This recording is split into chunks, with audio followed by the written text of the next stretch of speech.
just that explaining that the only reason that every course is for someone who is going late to the accident, and also for me to listen again so that I will not say the same thing my last day, not for any other purpose. So please don't feel shy about being recorded.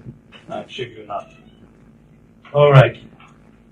To introduce myself, my name is Muramatsu. And first,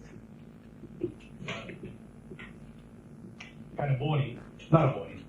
Mr. Komatsu is going to give you a lot of hard stuff, principles, theories, etc.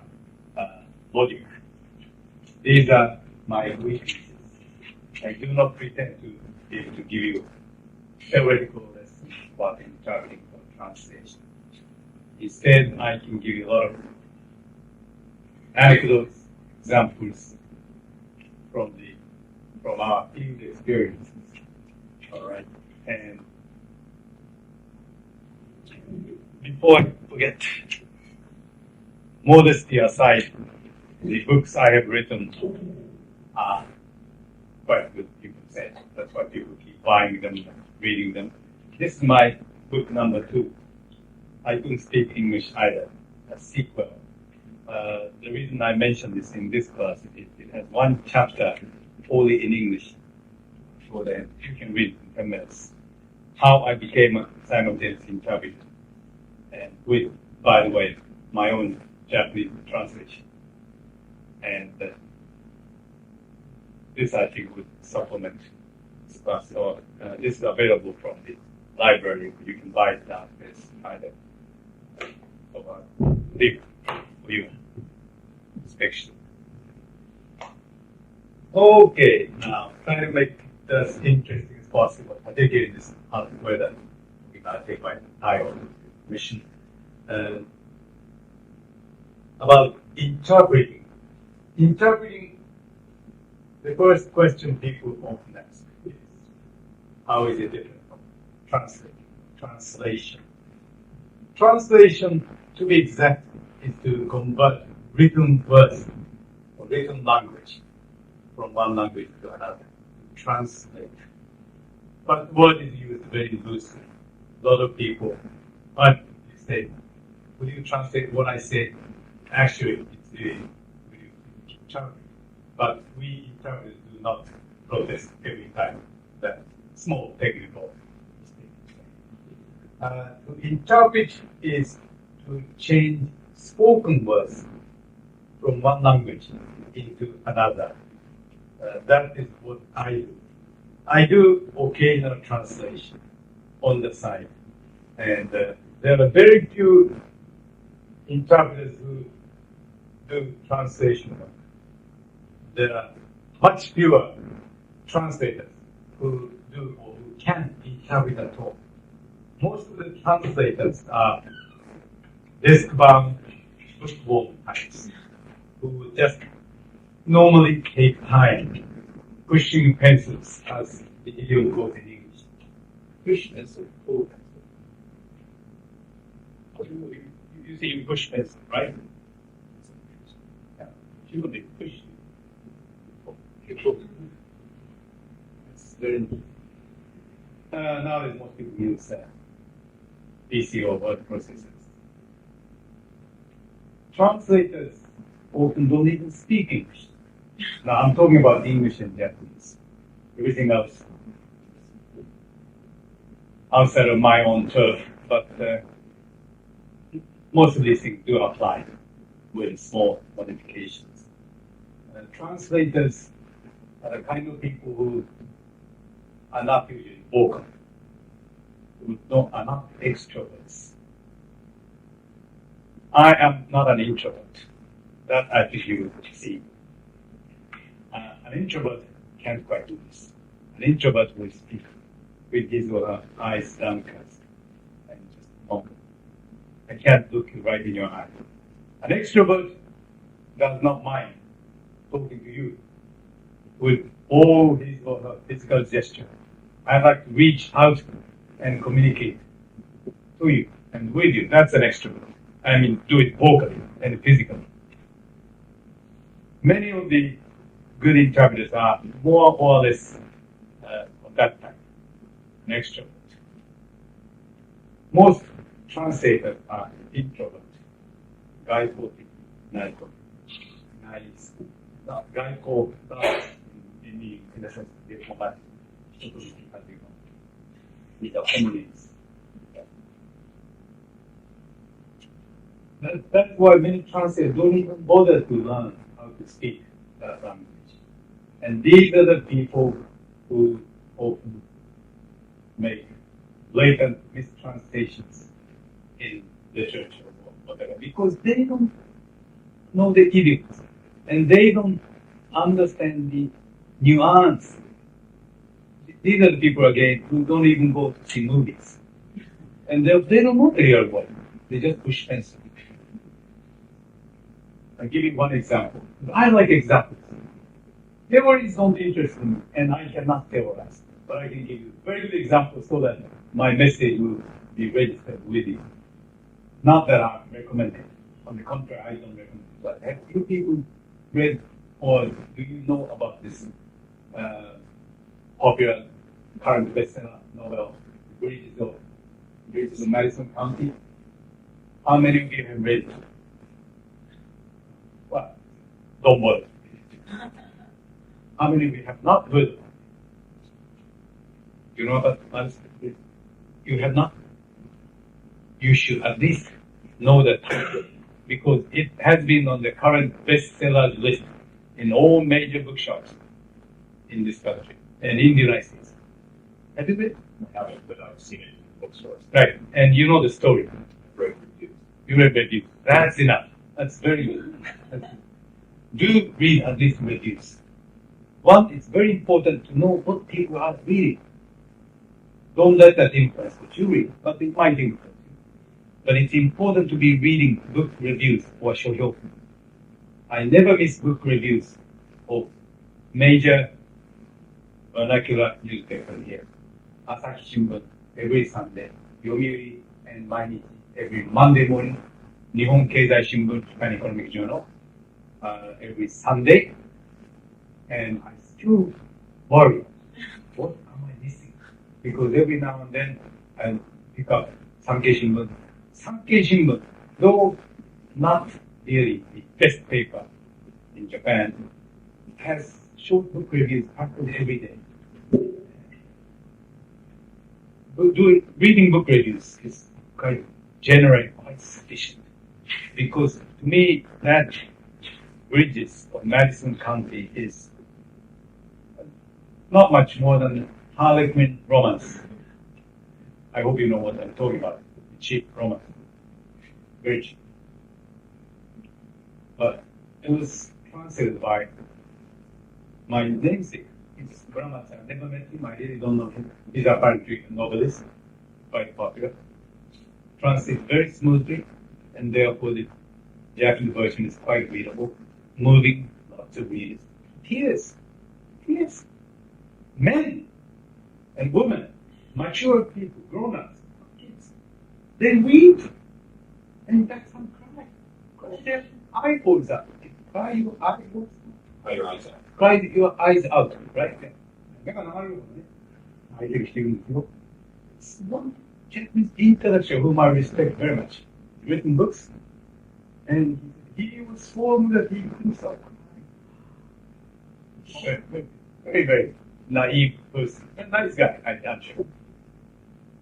But my only point I'm coming to is, apparently this novelist does not speak English quite fluently, because describing this hero, the guy, Richard Kincaid, a rugged individualist, the last cowboy or something, self-proclaimed, all that.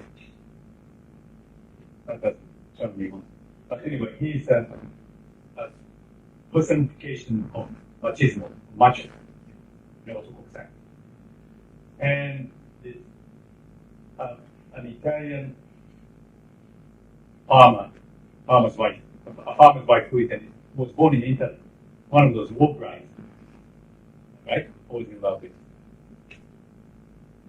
But describing his life, the photographer's life before they met, he was divorced, living alone in some place in Pacific Northwest, maybe Washington or Oregon, a small city, pursuing his profession, photography for the National Geographic. And describes his life with that.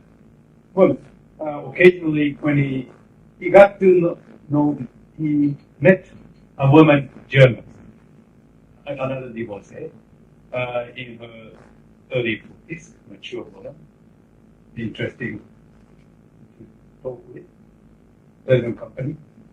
They had beer when they were lonesome, and occasionally they slept. And there is where I found the mistranslation.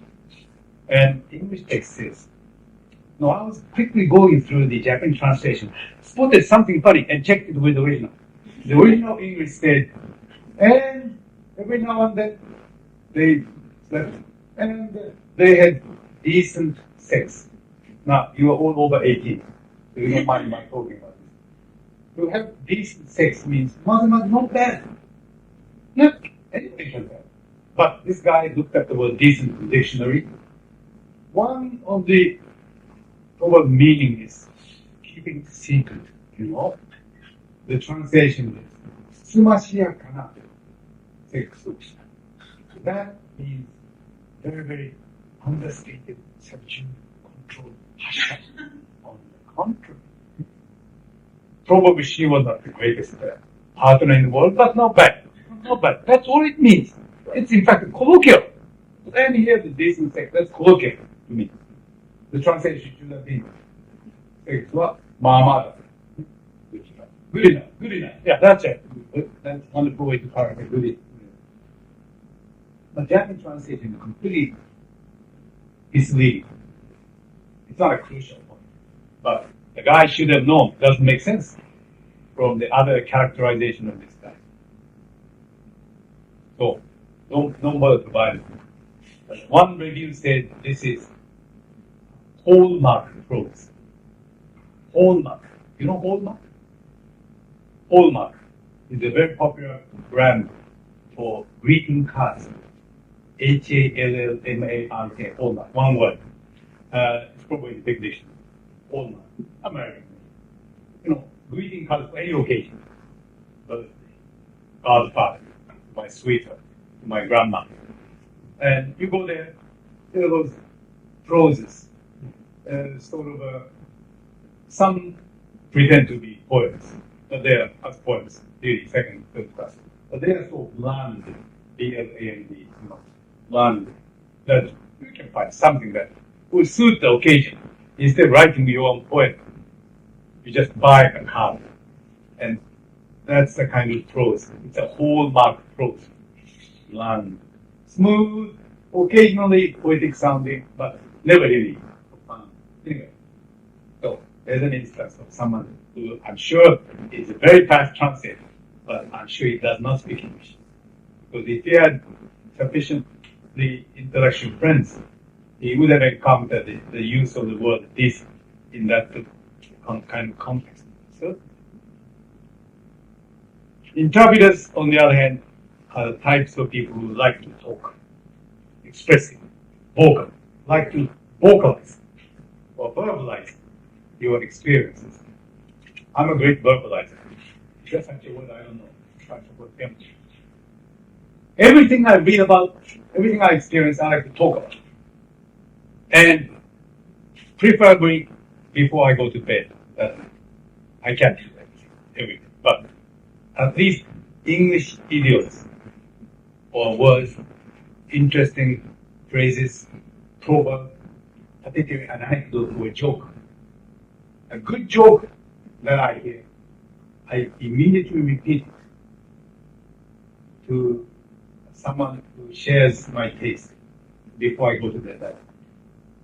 I verbalize, I vocalize. And usually I get pretty good reaction from the other end of the telephone. I have a list of friends who like to be called before 11 p.m. or before midnight. And I do this by habit. That is why I remember it. Because what you vocalize, because you use your body, muscles, throat muscles, tongue and everything, it becomes a part of you. And the neurological people, neurosurgeons, they will assure you that verbalizing is the best way to memorize it. That sinks much better into yourself. They are apparently scientific proof that is much better than merely looking at the list of words. Try to say it and try to memorize them quietly all by yourself. That is very inefficient. I just read the list. I just read text. And so I repeat my joke before I go to bed at night. And next morning when I wake up, oh yeah, now I remember. That makes it very cheerful. If you don't repeat that night, the chance that you will forget by next morning. So that is the best time for terms. There are many, quite a few actually exceptions. But those people who do not possess the kind of quality that I have just have other compensating features.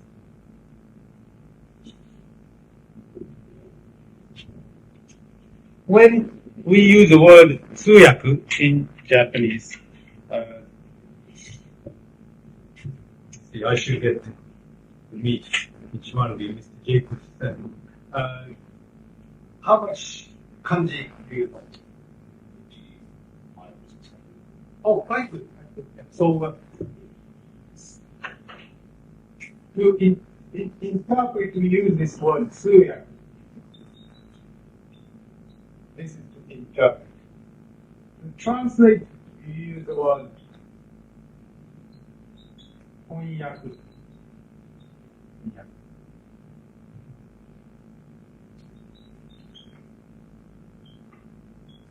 That's one word. Try to teach my good friends from abroad, only good friends. Pronounce carefully, not funyak. Funyak. You could say about that. Funyak.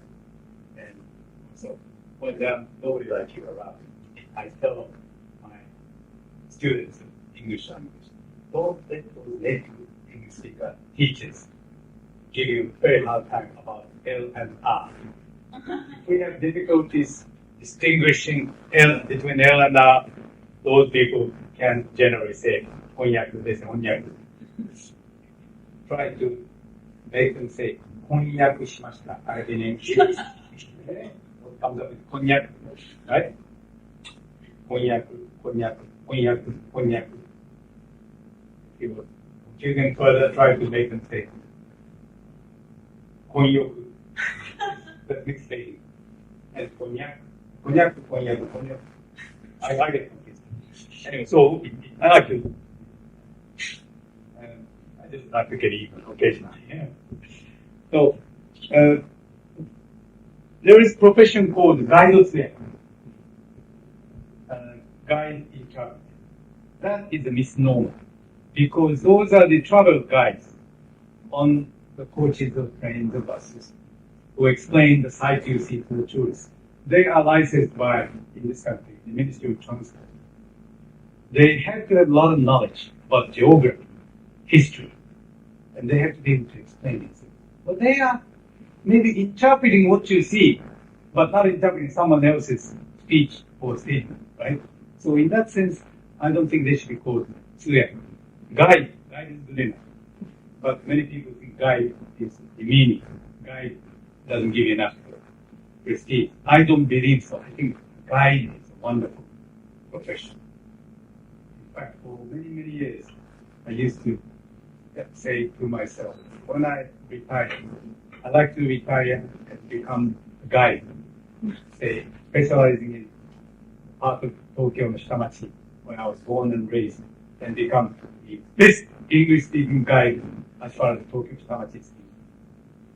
That will be quite useful to entertain visitors from abroad, amuse them by a really good guide. I mean, someone who can relate what you see right here to your history.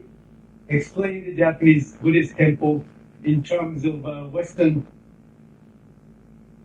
divisions. Compare or sometimes point out the differences. That kind of guide, very, very educational. I think that is a great job because having traveled in Europe when I was young, very close, age 25, I saw many older men and women. In fact, more men than women in the 50s and 60s, speaking English almost always with the local accent. A distinguished-looking Italian man with English with very, very markedly Italian accent. I was so knowledgeable. And often they would quote Shakespeare, Dante, in Italian and English, and they know a few other languages. They were great teachers. And I was shocked everywhere in these old European cities. That's the kind of guy that I become. So, guidance work, I think, is an honorable profession if you really dedicate yourself to it. But that is another profession. Again, I don't think I can become a guide. So, yeah, I don't think I can actually pass the examination because you have to know, study geography and history, and you should be able to answer questions about the contemporary society. And that takes another skill. Okay, now we're talking about interpreter and translator. And okay. Two major international conferences just ended in the last 24 to 48 hours. One that ended yesterday afternoon was the 31st annual meeting of the Japan-United States Business Conference.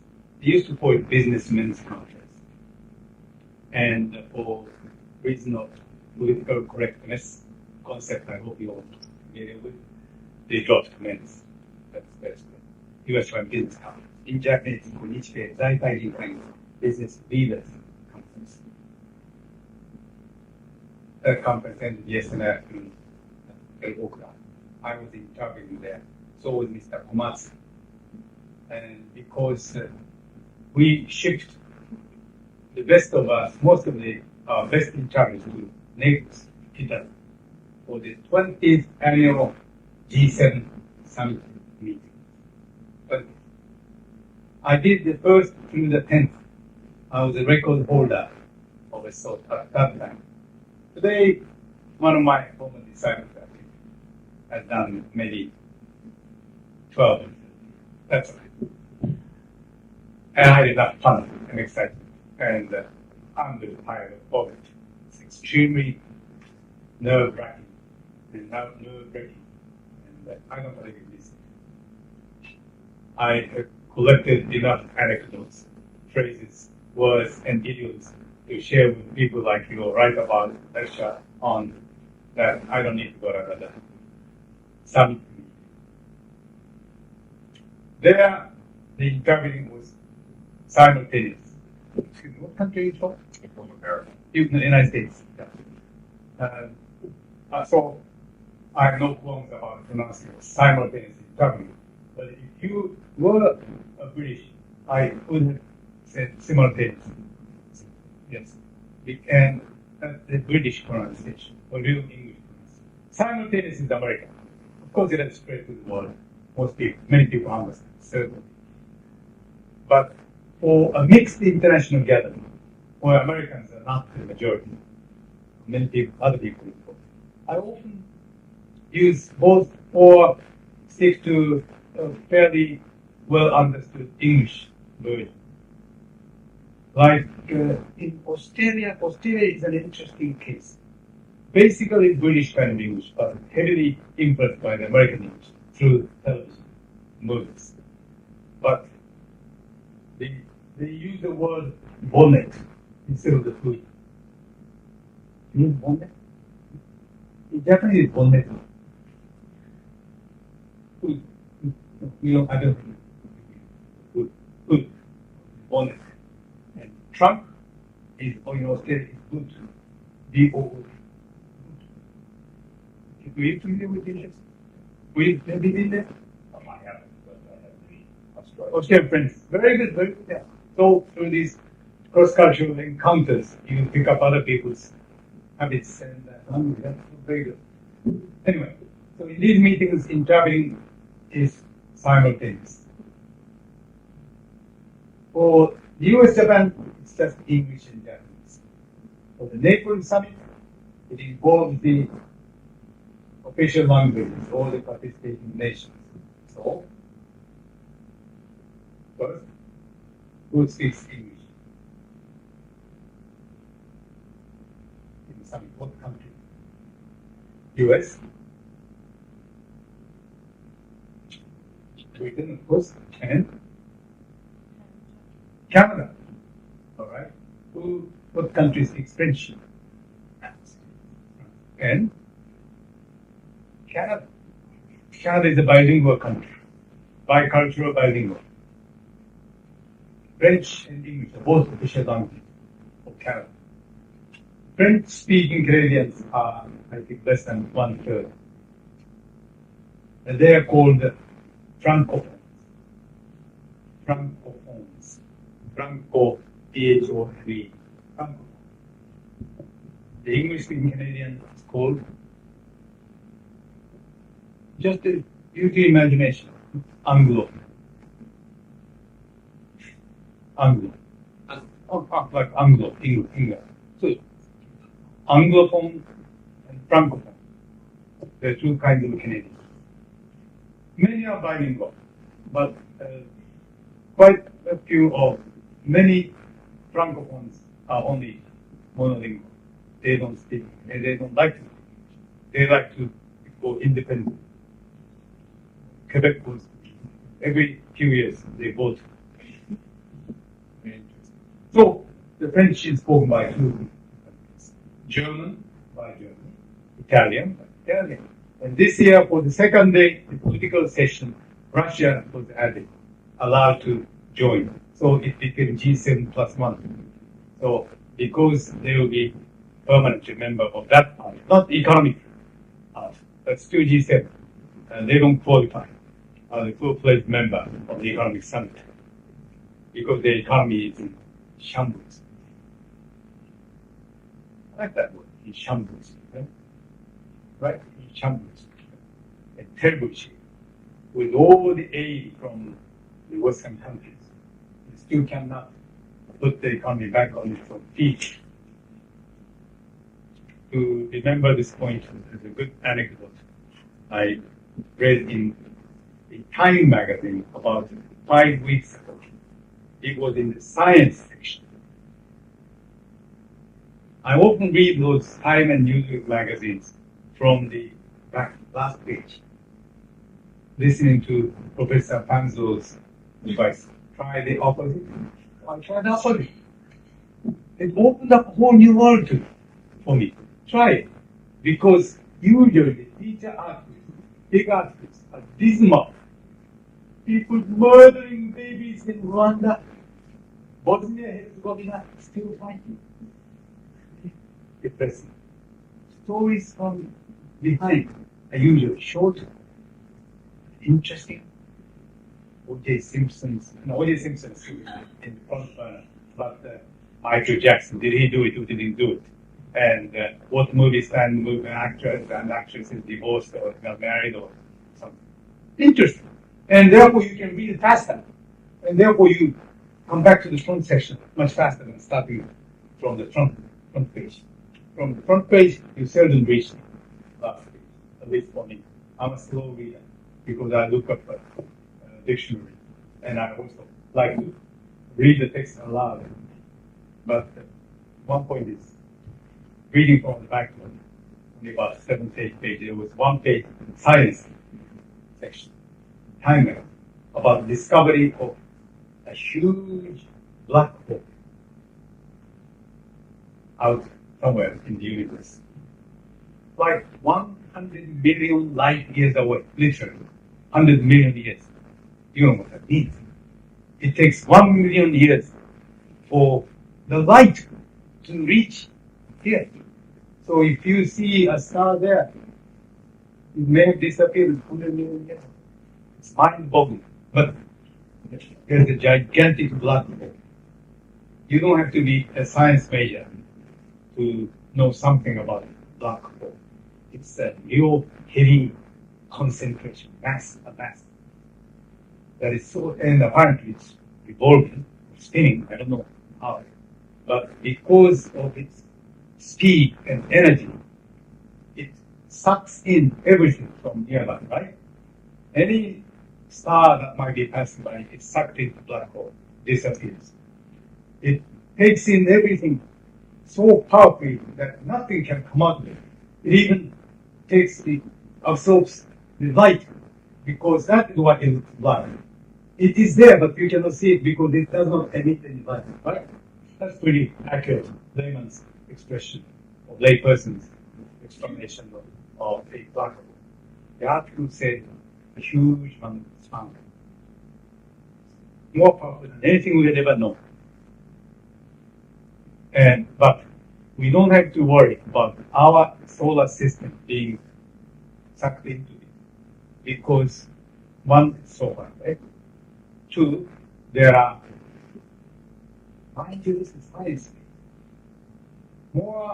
Three more black holes near us we should worry about. One was the U.S. federal deficit. Sorry. Two was the Russian economy. And three was the Prime Minister's residence, Nagata. Because one prime condition after another becomes Prime Minister. We have become sort of Italian style politics, revolving door. But in the revolving heightened door, at least somebody comes out. And once you become Prime Minister, that's the end of that politician, apparently here. Mr. Kaifushi didn't succeed in getting re-elected. Anyway, so this is one of those happy discoveries or serendipitous discovery that I obtained by reading a magazine from the rear end. And also, like you reading book reviews, I read science pages, even briefly, to keep abreast of the current developments of discoveries. So enough of an anecdote. So I do have sort of table of contents on my phone. So even though I may sound like digressing and meandering, I do always come back to my theme, at least for the day. Now, the reason I mentioned Naples was that was a wonderful example of multi-language simultaneously. 5 languages. With Russia, 600. Those heads of state or government almost always speak in their own language. One matter of national pride. I think French. French and funny. I'm glad we don't teach geography. We can make fun of the French. You know what they're doing now? Again, trying to clean their language of any English influence. They once again are trying. This time they may have success because they have passed the law. I don't know if it's ratified. They cannot talk about parking or the weekend or hamburger. But they can't. They're not supposed to say water. That's a private commercial brand. But they're a funny word, right? Do you know French?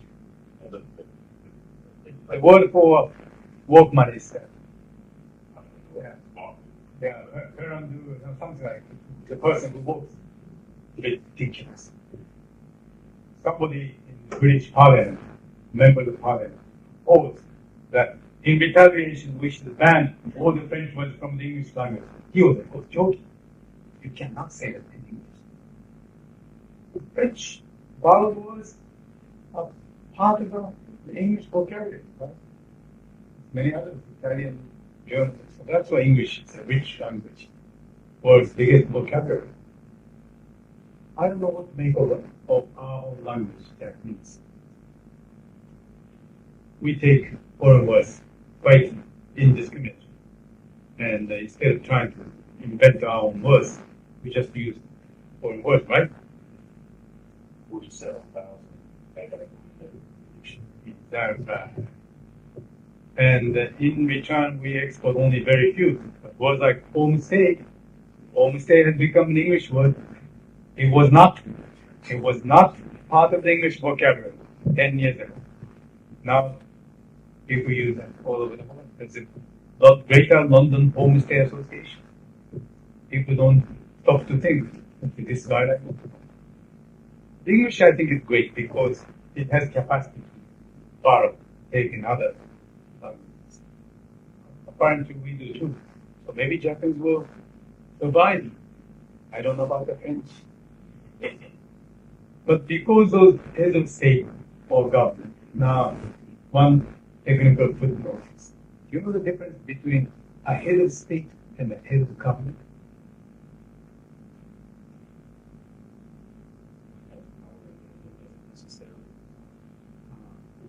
Yeah. Head of state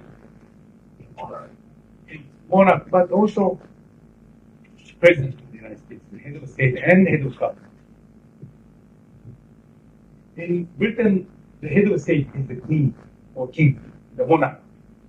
国家元首 head of government. 政府の he is the top, he or she is the top dog, top guy who runs the machinery of the government. In America, it's the same person. President, both head of state and head of government. In Japan, head of government is the prime minister. Head of state, some people disagree, but it's symbolic, more symbolic, but no actual power or responsibility to run the nation. In France, president is the head of state, even though he's called president, and head of government is prime minister. But there, that president is far more powerful than probably the American president. In Germany, it's separate. In Germany, the chancellor, federal chancellor is called prime minister. They also have somebody above him, but he doesn't have power.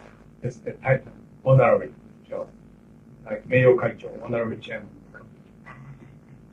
Italy, I think Italy has a president, but no power. People don't even know his name. Prime minister is head of government. But anyway, these people generally speak their own language for the reason of national pride. Or in the case of a country like Italy, Italians are usually rather clumsy about speaking other languages. Wonderful, charming, but Italians speak English with horrible accent.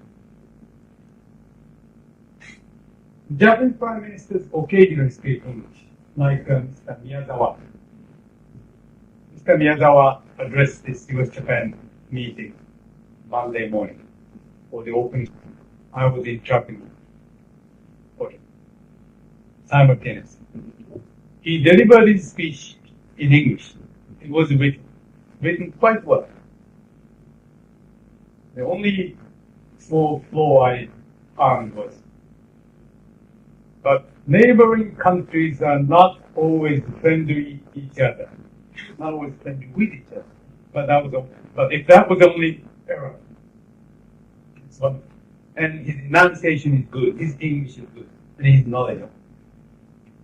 And he has very good sense of humor. In the beginning, he said, after a very, very gracious introduction by the chairman, Miyazawa, born in what year, and graduated from the then Imperial University of Tokyo before the war, and on and on. And Mr. Miyazawa getting up to the stage and said, "Thank you for your very kind introduction. But back in Japan, there is an abundant supply of former prime ministers, and I'm just one of them." That was very nice. That's amusing, isn't it? your life is like it. Because it's called self-deprecating humor. You know the word? To deprecate is to reduce the value of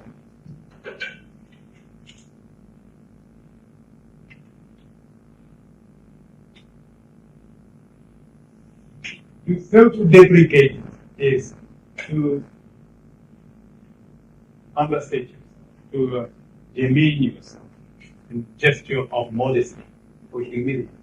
It is a good gesture. The opposite is self-aggrandizing.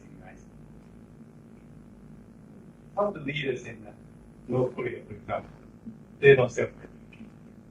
They like to be called a great leader. But someone like Mr. Miyazaki said is able to do self-deprecate. Americans in general quite so the British. Maybe it's an Anglo-Saxon habit. French, I don't think so. So the other former prime minister is a lot of them. I'm just one of them. So you introduced my background. It's a great political leader. I'm just one of them. That was nice because self-deprecation is endearing. Endearing. He's a nice guy. People would think so. On the other hand, if he said, I was the prime minister, I should have stayed the prime minister because I can lead this country better than anyone. That's not nice. That is not endearing. That is alienating. I don't need it. But people who can laugh at themselves are generally likable.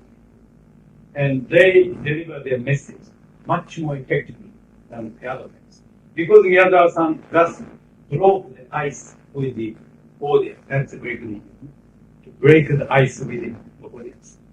I think I've been trying to break the ice with you, because you know that every 2 or 3 minutes I say something funny that you can laugh. So you decided over not to take a nap, right? So it's good for you. You're not wasting this afternoon. And I feel that you are waking up, you are staying awake and listening to me, makes me feel that I'm doing something useful for you. So I enjoy doing it. It's good for both of us. So telling me jokes every now and then is seriously no laughing matter. So Miyazaki-san was able to break the ice with the audience. People listened to him and he delivered beautiful speech in English.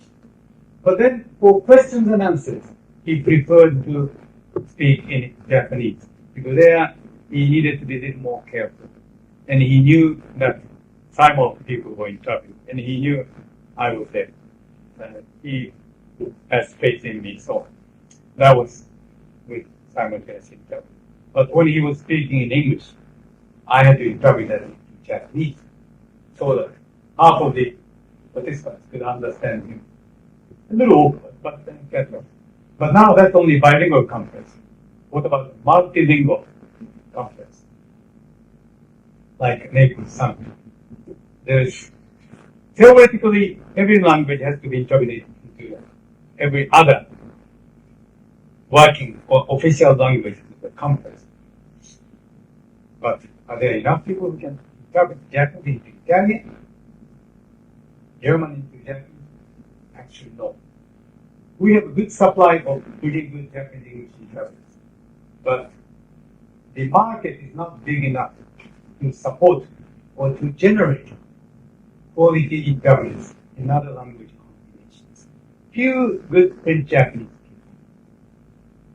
But suppose if we had these interpreters, this would mean that Japanese would have to be interpreted into 6 other languages all the time, and every one of the other languages has to be interpreted in 6 other languages all the time.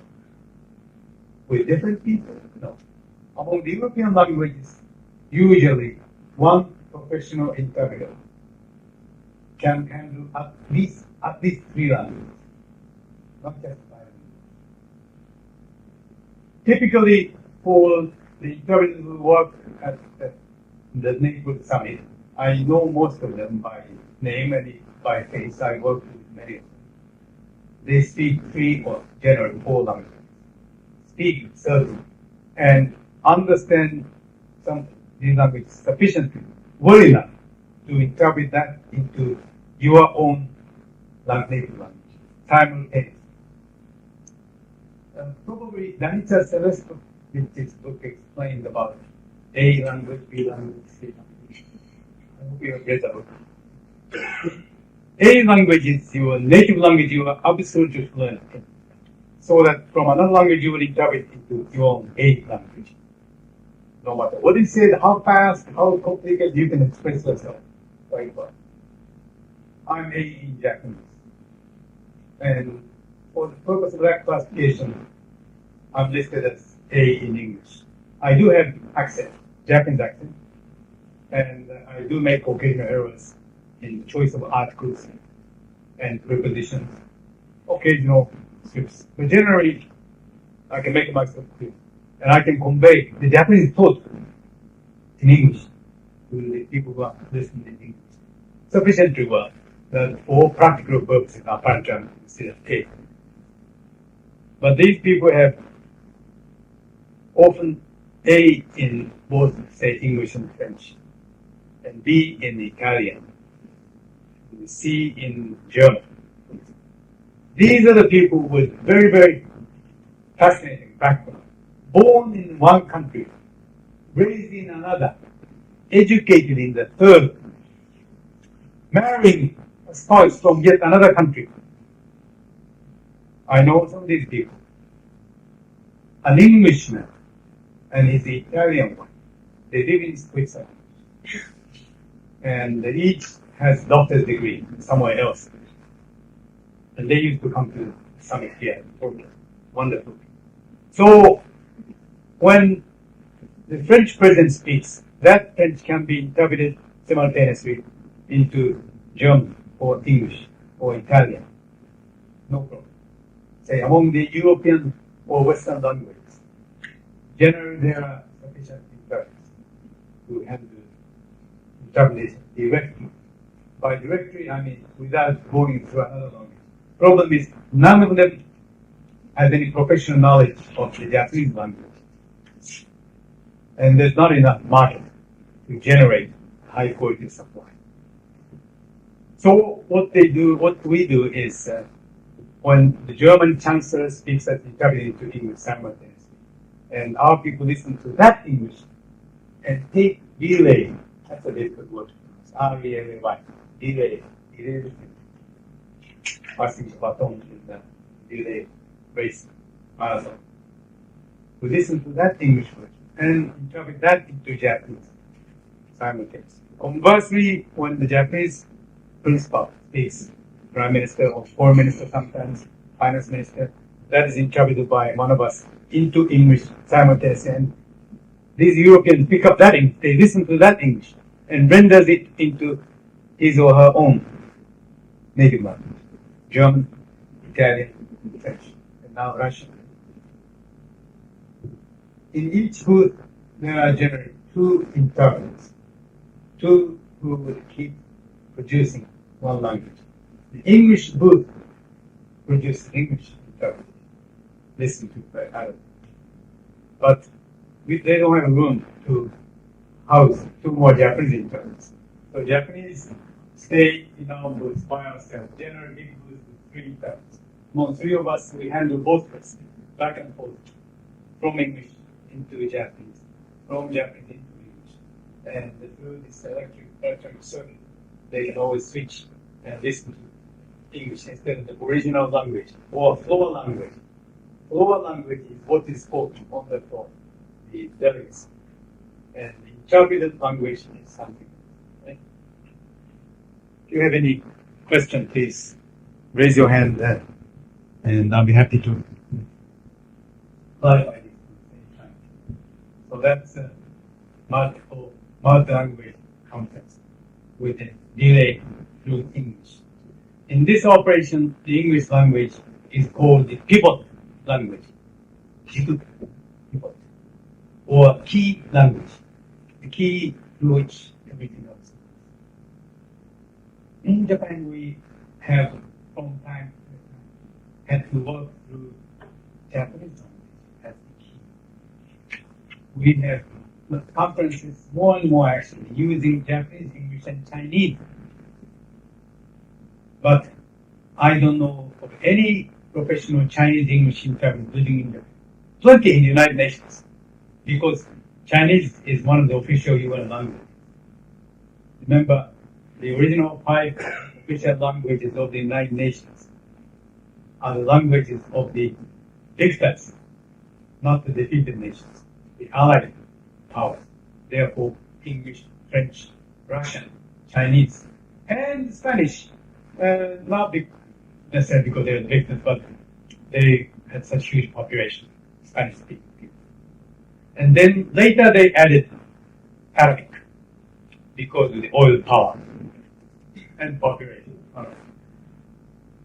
Next, in terms of the size of the population that speaks the language, comes Japanese, and then comes German.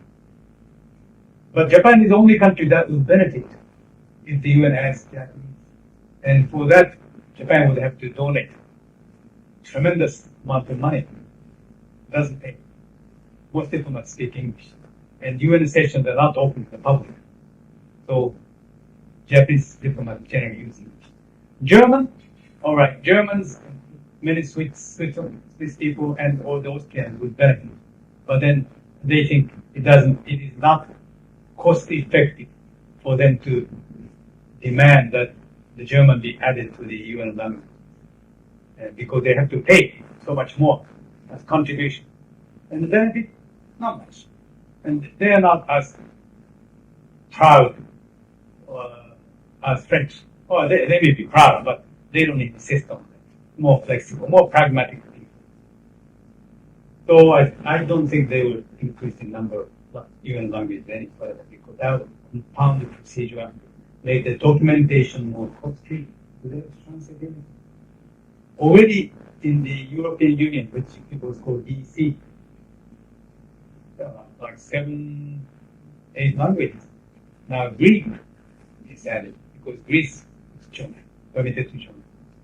Turkey is not a member yet, but if Turkey is added, becomes a member, they have to include Turkish.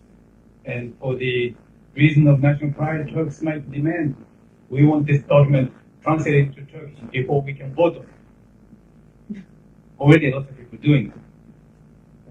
So I think about 1/3 of the budget for operating the bureaucracy of the EU goes into interpreting and translation. They complain, but can't help.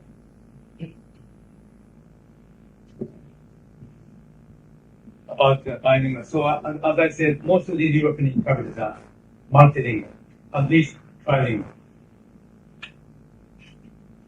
Very interesting. Here, we say, bilingual.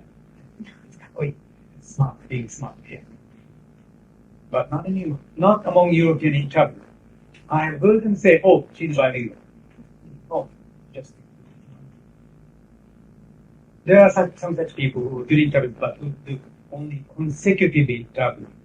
祝日や consecutive, not simultaneous, for diplomatic meetings.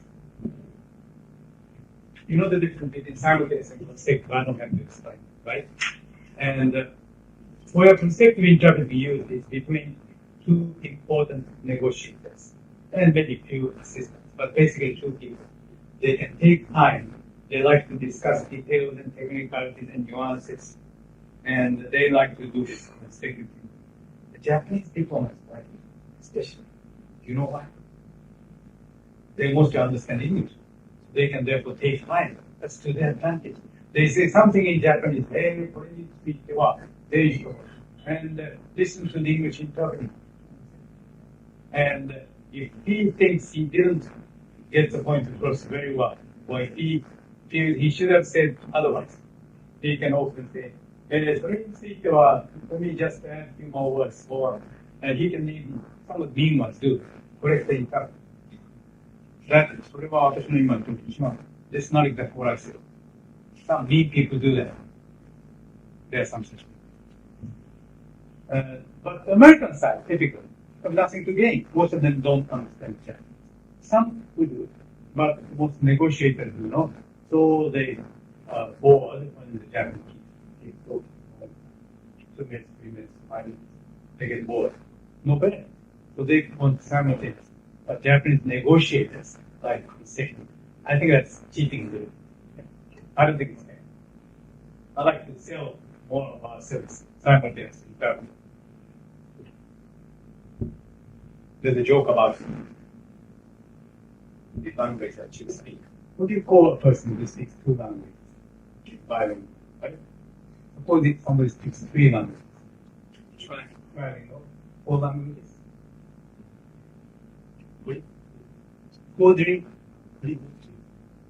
Polyglot is many. Four many for me. But quadrilingual, I think you can keep adding these prefixes. But multilingual or polyglot is a good word. What do you call a person who speaks only 1 language? American. I didn't say it, but that's an old joke. Americans traditionally have been monolingual. Now there's some recognition about the need to speak Spanish in Southeast the United States. Maybe in Florida. Maybe in Florida it's a working language. Also in New York. In New York. Bilingual education. That's bilingual education. And on some of the Indian reservations. Indian reservation? Where I'm from in Montana, they have bilingual education. English and Native American language. That's, by the way, instead of Indian or American Indian, preferred term is Native American. But then there are so many tribes in India. Quite different. You're from Montana. What city? Well, it's called kind of that it's near Billings. Billings, I can. Yeah. Never been there. Like to go. Oh, scenic. Kaiser. One day I like to that part of the Rocky side. Miss. Beautiful place. Okay, 1 hour has passed. Any questions so far? Or requests? Anytime you have some points you'd like me to expand on, I'd be happy to do that right now, then, or if make notes and cover them later. I'm curious about when you get multilingual context, when they're using a pivot language, English. Yes. Does that increase the chances of misinterpretation or misunderstanding? Generally, no. Not if you rely on good, solid professional insurance, good experiences. Delay is quite reliable when it's done by the best people. But if you don't have the best people, no, you shouldn't do it. You can experiment this. Actually, among children in Japan, where it's Denpo Gokko. I'm sure you have your equivalent. Passing the word, that's it. By the time it comes around the circle. So it keeps very good. Yes. Another question, does it cause delay in interpreting? Surprisingly, it might sound to you very little delay. So little that you don't notice it. For the first summit in Tokyo, somebody from the government came to me and said, Muramas-san, I didn't know you spoke in French so well. No, I don't.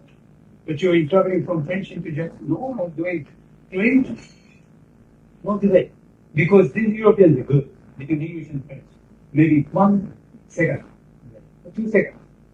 Between English and Japanese, because sentence construction is so different, and because we don't translate word for word and sentence by sentence, it's fast. Delay is minimal. Therefore, total delay no more than 3 or 4 seconds. 5 seconds too long. 5 seconds too long.